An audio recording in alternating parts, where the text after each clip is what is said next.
أهلا بكم في البورصة الحقيقية. ماشي بورصة الول ستريت، لا، هذه بورصة الحولي. فيما يقرب العيد كتبدا لعبة الغميضة مع الميزانية. كتمشي للسوق، كتحس براسك داخل شي وكالة بنكية، ماشي سوق ديال الغنم. أنا ما عارفش واش الحولي ولا كيتغدى بالكافيار ولا كيتفرج في نيتفليكس باش يكون عنده هاد الثمن. كتلقى مول الحولي حاط رجل على رجل فحال كيبيع سيارات فاخرة. كتسولو: ولد عمي، شحال هاد الحولي؟ كيشوف فيك بنظرة ديال: واش انت ما عارفش المعلم هاد الحولي مالو ساوي؟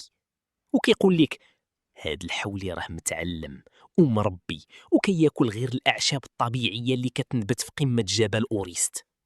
يا سيدي، أنا بغيت نشري باش نضحي، ماشي باش نزوجو لبنتي.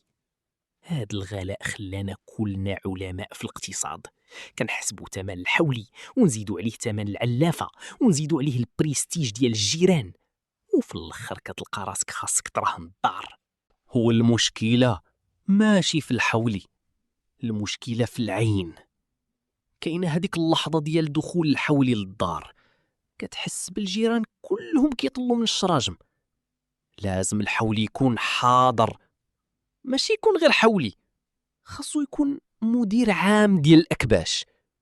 حنا ماشي كنشريو العيد، حنا كنشريو راحة بال عائلتنا، باش ما يقولوش: شوف فلان شرا حولي صغير، يمكن هاد العام ما مزيرش في الخدمة.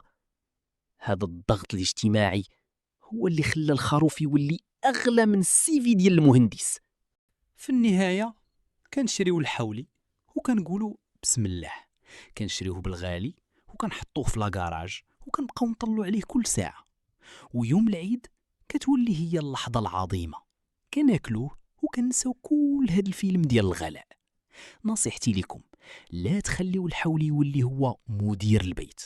شريو على قد جهدكم، واللي ما عجبوش الحال يشري هو العيد. عيدكم مبروك وتهلاو في جيوبكم. راه الحولي غادي يمشي والميزانية هي اللي غادي تبقى.